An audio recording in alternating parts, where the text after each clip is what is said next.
Hello again, folks. Jabbering Magpie back here, bringing you a bit more Shadowrun, more sexy elf dancing, and a robot named Mr. Tumnus. So, if you remember from last time, we had just gone snooping around the personal effects of a lady called Coyote, because we're looking for her. And apparently she's meeting her boyfriend Paco at some kind of meat market slash general store thingy in about half an hour. So, let's chat to some folks and get over there. Hang on. No thanks, not interested. He's a salesman. Back to Mrs. Kabuto. How can I help you? Do you know Paco? He's a ganger, a member of the Cutters. He's a good kid in a nasty line of work. I warned Coyote against getting too attached to that type. They don't live long. So, he's a gangster. Have you ever heard of Maury's Meat Emporium? Her face twists in disgust. No, I'm a vegetarian. Alright. Still know where it is. Do you know Jin Park sold Coyote a gun recently? I'd be more surprised if she hadn't. Bouncers can deal with most of the troublemakers, but around here you need a gun just to take the trash out to the dumpster. Coyote has a date with Paco at Pike Place Market in the next half hour. If you would go down there, it might bring me peace of mind. I'll call a cab for you. It should be able to get you there in time. Gambate, Kodasai. Good luck. Alright, we're off to a market. Ooh, I hope it's a farmer's market. Pick up a nice bit of veg.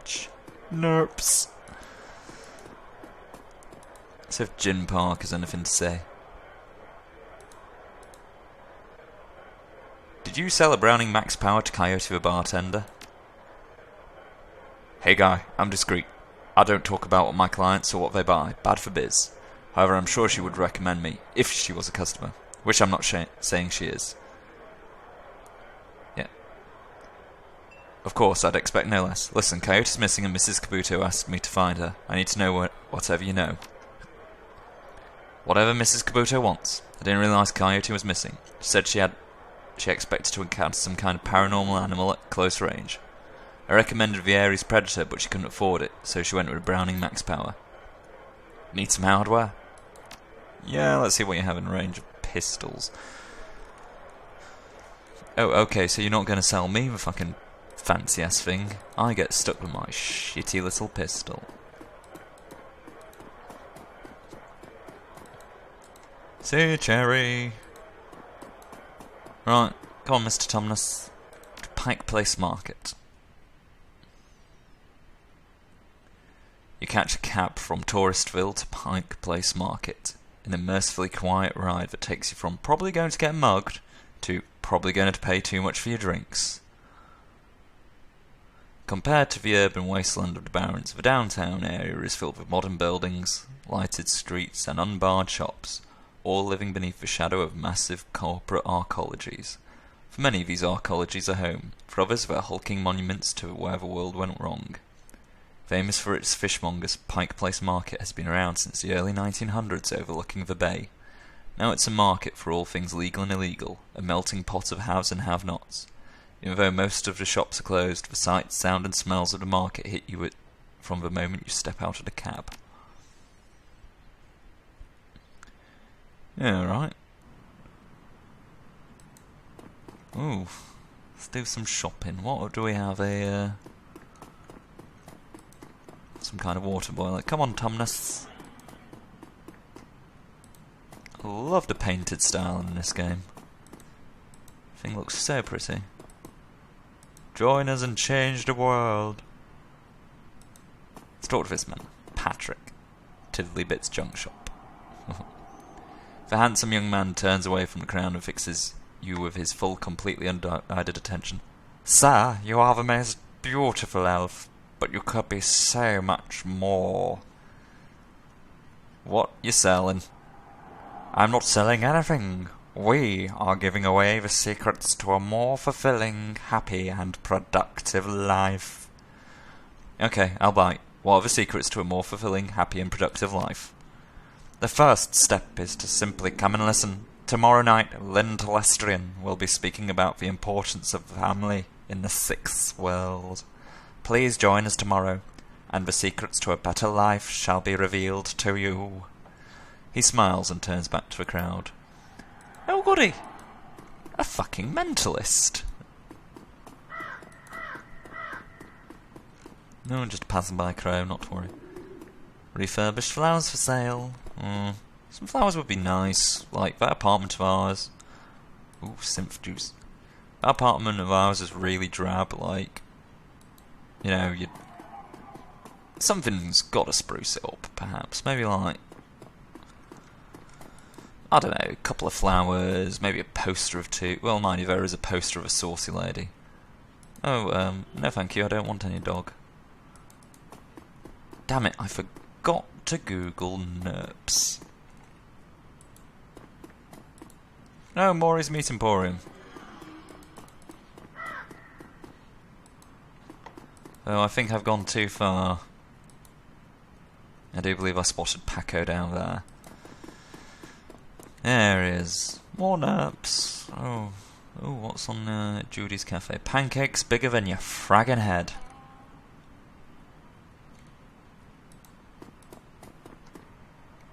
Hey, seen my friend around? Tall lady, dreads. The kid in front of you sports a trademark yellow of the Cutters gang. Young, clean-shaven, he stands still like he owns the street, and everyone on it. He seems distracted though, glancing around with increasing agitation. He looks over as you approach. Well, he's got a shit haircut and an even shitter tattoo. Watch yourself, dandelion eater. What do you want? Hey, that's racist. Calling me a dandelion eater. I like meat. I also like beer. You wouldn't be happy to looking for Coyote, would you? That's none of your fragging business. Who the hell are you? Relax, we're on the same team. I'm Mags. I was just at the union. Your girlfriend's gone missing and I'm helping to find her. The tough guy swagger seems to drain out of Paco. The cutter is gone. Before you stands a kid in a yellow jacket that doesn't quite fit. Coyote's missing? Oh man, that would explain. She was supposed to meet me here over an hour ago. Look, sorry for getting in your face like that. Whilst, you know, if she's missing, I need to find her. Ever heard of a place called Maury's Meat Market? Coyote has a receipt for some zebra meat from there. What, you been rummaging through her stuff? Yeah, that's a shop down the block. What the hell would she need zebra meat, though, for? Beats me. Do you know a fixer named Mr. Delilah? Coyote has had a meeting with him a few days ago.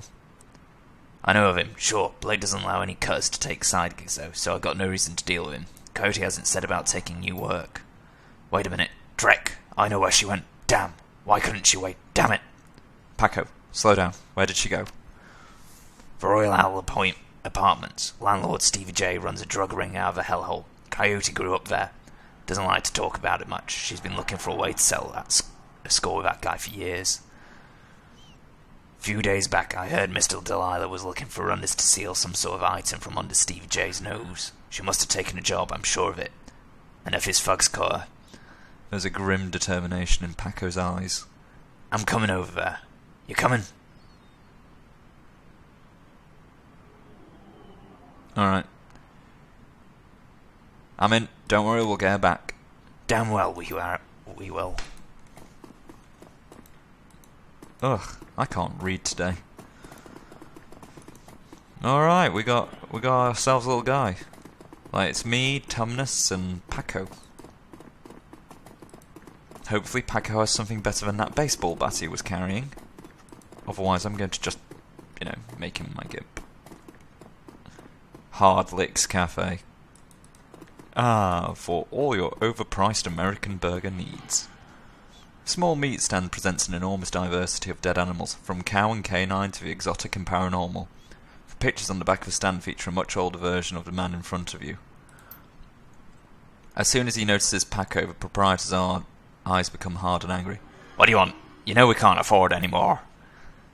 Relax, man. My friend just has a question. Everything cool here? Yeah, everything's swell. Manny continues to stare daggers in Paco's direction. The name's Manny. Now, what do you want? What would someone want to buy zebra meat for? Some people eat it, but I wouldn't recommend that. Tough as nails. We mostly sell it to corp security teams, who use it to reward the hellhounds. The flamers go crazy for the stuff for some reason. Oh, Drek, that's why Coyote wants zebra meat. Everyone that talks about pet hellhounds see the EVJ keeps locked up somewhere in the Royale, and if she never picked it up... Whatever, anything else? Do you know anyone called Coyote? Nope. I don't much go in for that shaman stuff. What's your problem with Paco, anyway? Why don't you ask him? What the hell is that supposed to mean? It means that your gang likes to stroll through here and relieve us merchants of our new yen. My dad stood up to them, and he's still in the hospital. Look, that's not my problem. I'm at the bottom of the cutter ranks anyway. I couldn't do Drek about that even if I wanted to. Tell that to my dad. I don't have time for this. We need to find Coyote. We will in a minute. I still have some questions. Yeah, I have a receipt for zebra meat. Still have it for me? I'll look it up. Yeah, got it right here. 2 days past the pickup time. Didn't think anyone was going to come for it. Here, it's all yours now.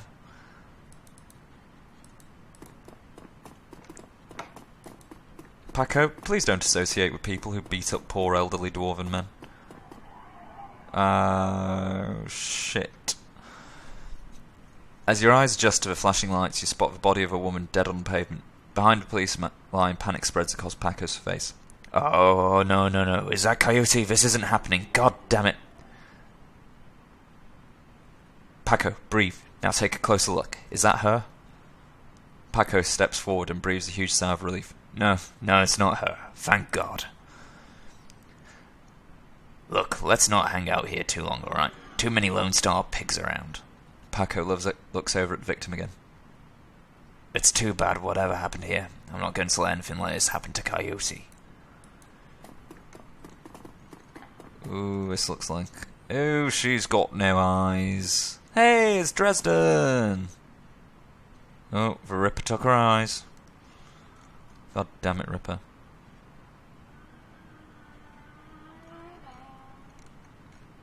It's a corp job, I'm sure of it. Officer Lenders. A tall, emotionless Lone Star officer blocks entrance to a crime scene. Behind her you spot the lively face of the organ grinder's coroner Dresden. This is an active Lone Star investigation.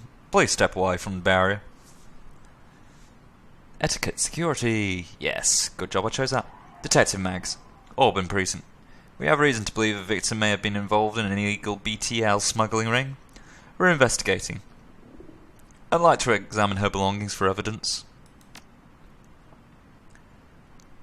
Badge and sin, please. Well... It's alright, officer. He's with me. Dresden steps up to a barrier with a warm grin. The officer looks away at you with poorly concealed scepticism. Alright then, make it quick.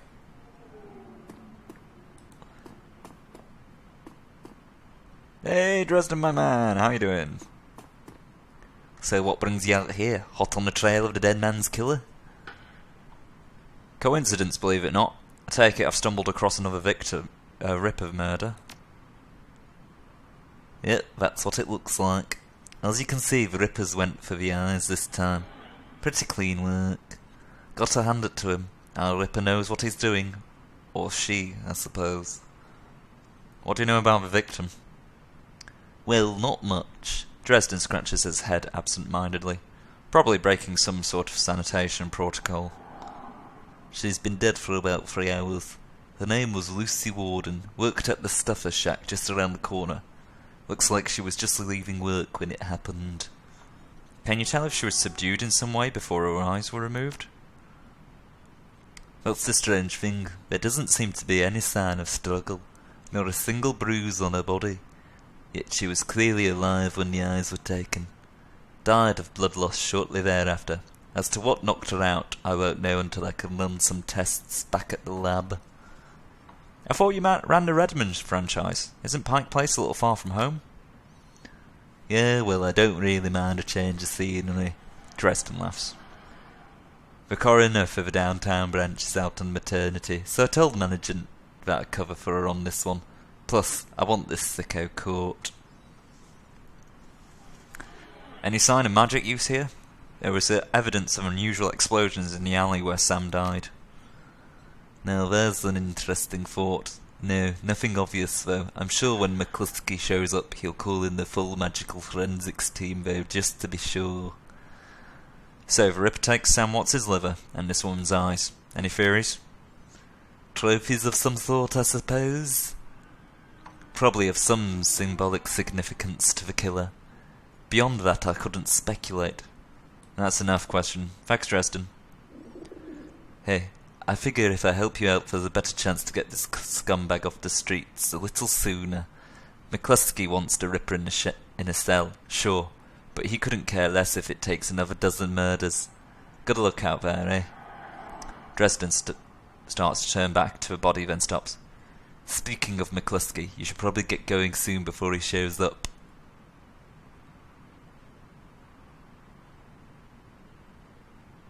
I can speak to this creepy-looking motherfucker. The elf stands before you.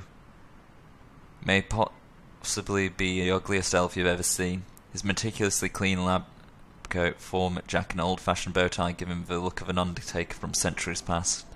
He notices you approach and locks eyes with you, smiling a thin, unnerving smile. Hello there, stranger. Might I inquire? Do you know which organ grinder facility this body will be removed to? Why would you want to know anything like that? The elf giggles, a strange, high-pitched warble you would not expect to emerge from his misshapen face. Oh, just a hobby. Never mind that, though.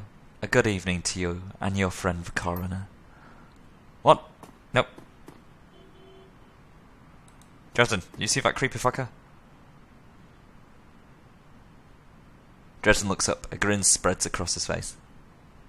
Need something else? Any fascinating new leads? Did you notice a particularly ugly elf standing over there in the crowd earlier? Huh? Where? Dresden scans the spectators surrounding the crime scene.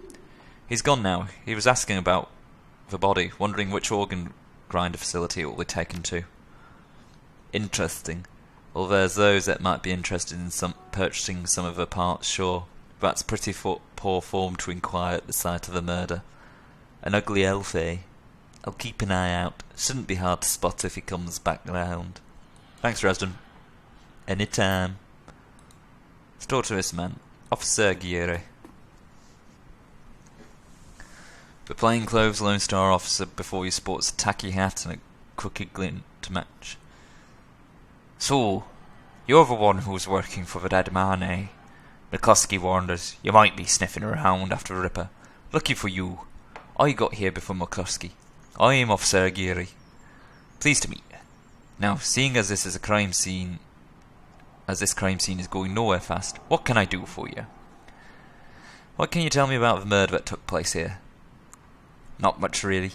We know it's about 3 hours ago, and we know that her eyes have been surgically removed.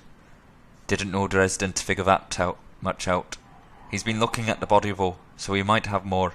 Me, I've been scanning the rest of the scene and looking for witnesses, but no luck so far. Damn Ripper might as well have been a ghost. Take it you and McCluskey don't exactly see eye to eye. Let's just see. McCluskey and I have conflicting issues. Do you have any leads on the Ripper that I should know about?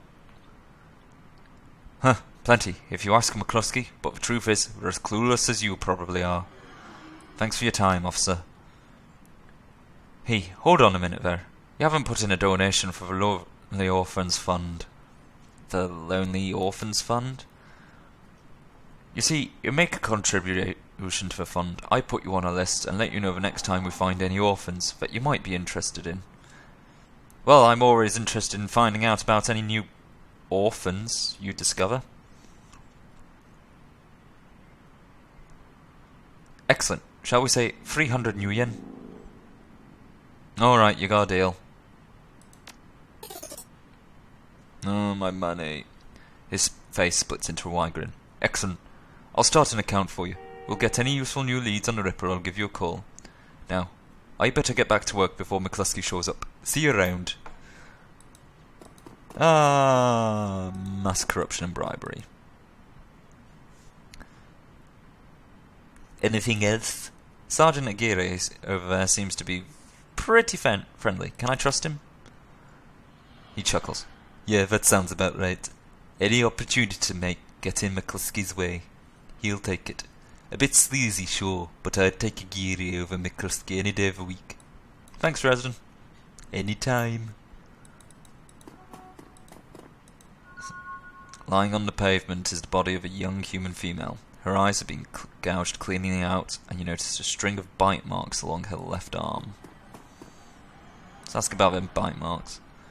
What about the bite marks on her arm? Completely unrelated. Appears to be some wild dogs dragged the body out of here from an alley sometime after her death. Thanks, Dresden.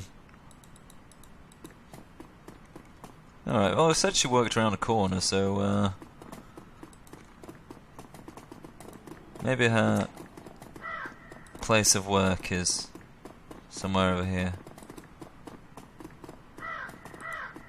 The Stuffer Shack. That was it.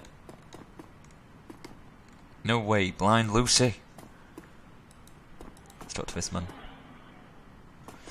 Bjork before you wears a standard Stuffer Shack employee group. Get up. Can't read. The uniform is well kept and well fitted, but the tears streaming down his large crooked face do little to improve his appearance. He does not seem to notice you approach. I take it you knew the victim. Yeah, what's it to you? My condolences. Were you too close? Thanks. Sorry. We're not supposed to used to folks around here being friendly. The orc wipes away some tears with a dirty napkin. Yeah, we were pretty close. As co-workers go. Blind Lucy and I started working here at the shack 3 years ago. Started on the very same day. Blind Lucy? Well, Lucy wasn't completely blind, but she was legally blind. She has to wear these huge glasses and hold things right up into her face. But she got new eyes about a year ago. Any idea how she scored the new eyes? No, she wouldn't talk much about it, just called it a stroke of good luck. Guess that luck ran out. Seen anyone strange in the store lately? I see weird stuff every day. It's a Stuffer Shack. But no, nothing stranger than usual. Did Lucy have any enemies? Well, I'm not sure, but I know she had an ugly break-up with her boyfriend after getting those new eyes put in. The guy was pretty upset for some reason and wouldn't leave Lucy be until she filed for a restraining order. That seemed to die down a while ago, though. When was the last time you saw Lucy? Here at the shack earlier today. I think she was heading to the market to meet a friend. Hell, I was going to join her on my way home, but we got some last-minute customers. He sighs. That's all I needed to know. Thanks for your help, and I'm sorry for your loss. Wait, you wouldn't happen to be part of the investigation, would you? In my own way. Why do you ask? Well, Lucy had this necklace, an intricate little carving of a dragonfly on it. Wore every day, said her mum gave it to her when she left Denver. Anyway, you know how Lone Star is. All of her stuff will be bagged and placed in evidence storage until the seventh world awakes. I just thought you could somehow get that necklace back before Lone Star cleans everything up. Send it back to her family. I feel that I owe her that much. I understand. If I can find it, I'll bring it back to you. Thanks for your help, friend. You know where to find me. Go on, let's do a good turn for Frank the Orc.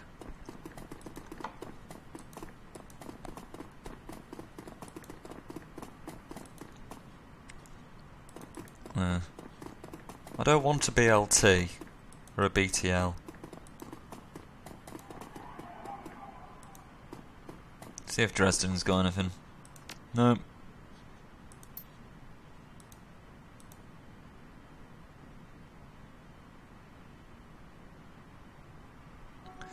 You scan the ground near Lucy's body and spot a small wooden object, mostly hidden beneath the dead woman's hair. You must Be the necklace Frank was talking about. A thin cord trails off to one side and must have been snapped during the struggle. Catch the attention of nearby Officer Aguirre. Hello, can I help you? I need to take the victim's necklace with me. May help in my investigation. Well, if it helps you, then it means it won't be helping McCluskey. Officer Aguirre reaches down, picks up the necklace and hands it to you. Thanks, officer. Yeah, sure thing. Good luck out there. I seem to be making a lot of these characters Irish. I have no idea why.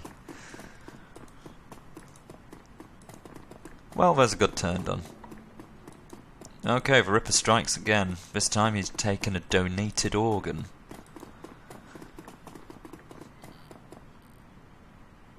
Were you able to find Lucy's necklace? I've got it right here, Frank. You can send this to her family now. As he takes the necklace from you, you can sense a weight lifting from Frank's shoulders. I'm glad I can do this much for Lucy at least. Thank you, friend. I owe you. Happy to help.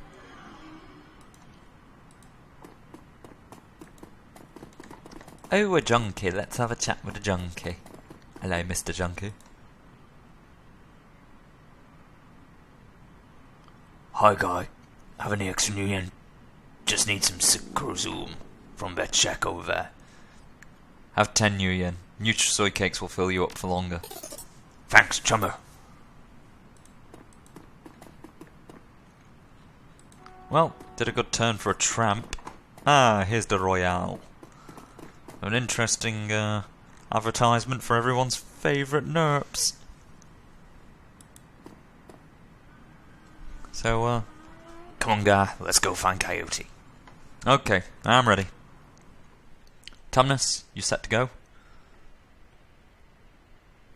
For Royale Apartments, you roll up on the most impressive bit of tenement squalor you've seen in a long time. There's a few street lamps here, and what light there is flickers with uncertainty.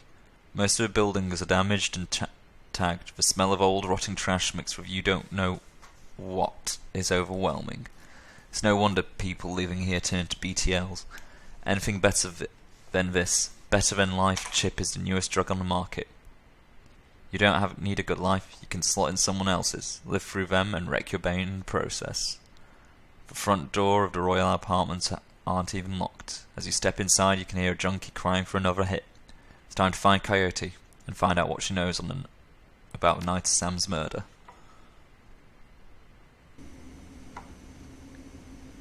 For Royale Apartments. What a hole. Can't imagine what it was like for the Coyote growing up here. A hellhole full of junkies. Looks like Stevie J gets a rent money and drug money. If Coyote's here, we need to hurry. She's good, but, well, these BTL guys need to stay well informed. They may know she was coming.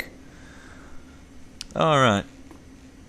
I think this is a good place to leave it, just before we commence assaulting a drug den as if we were the Royal Bloody Marines. So, I hope you enjoyed that, folks. I will catch you again. Please join me next time on episode 4 for the adventures of Mags, Mr. Tumnus, and Paco, my yellow-suited gang boy. Alright. Hope you enjoyed. Adios.